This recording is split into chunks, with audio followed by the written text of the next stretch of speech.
Okay, cool guys, so if you've not taught a battle before, do not panic. It's really straightforward. And actually the process of a battle starts right at the beginning of the class, where teams are selected. So we're gonna go to power training, meep, okay?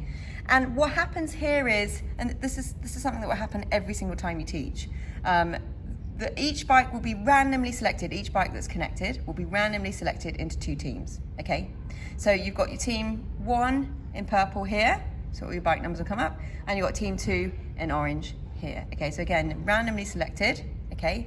The reason you don't see any bikes up there is because there's not a single bike connected. So if you're a newbie and you're practicing in an empty studio like me, okay, you won't be able to move forwards because on the start button because there's nothing connected. So all you need to do if you're practicing is go down to your bike and press power training. Okay, so you press the tick button, power training. As soon as you've got one bike on power training, beep, there it is, bike 86, that's the instructor bike.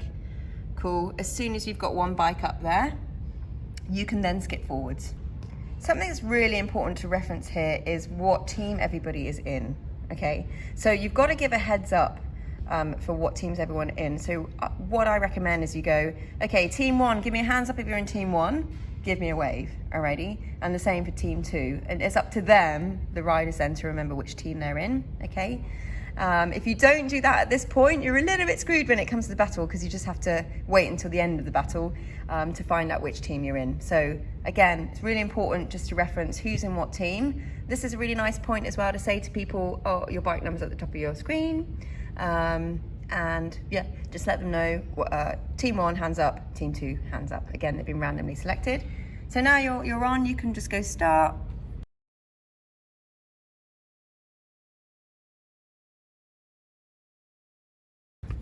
And for the battles, all I recommend is that you go for 15 seconds before the music drops, okay? So 15 seconds, okay, that's when you press it. So it's building, or 15 seconds before the big drop, okay? And you say to people, we're gonna go for a battle, 2 teams, gold is in the lead. So these sort of weight symbols here, okay, they reference gold and silver. They're gonna change up, okay, when you're going for it, they're gonna change up between each other. It'll be gold, it'll be silver, but just so you guys are aware, it's gold is in the lead, okay? So when you're teaching, that's something to look out for. And it's actually measured, battles are always measured in watts per kilo. So that's what you'll see going up. So here's a little demo for you. Bill's going, you're setting everybody up. Team 1, hands up. Team 2, hands up. Who's it gonna be? Let's find out. 15 seconds before, you press this button and then you're in, okay? So you can see up here the gold and the silver. So I'm gonna just go for it here. There we are. So you can see that there's one team in the lead. You don't know which team is in the lead unless you step down off the bike and teach from the big screens, okay? Up there, you'll be able to see, it'll say team 1 and team 2.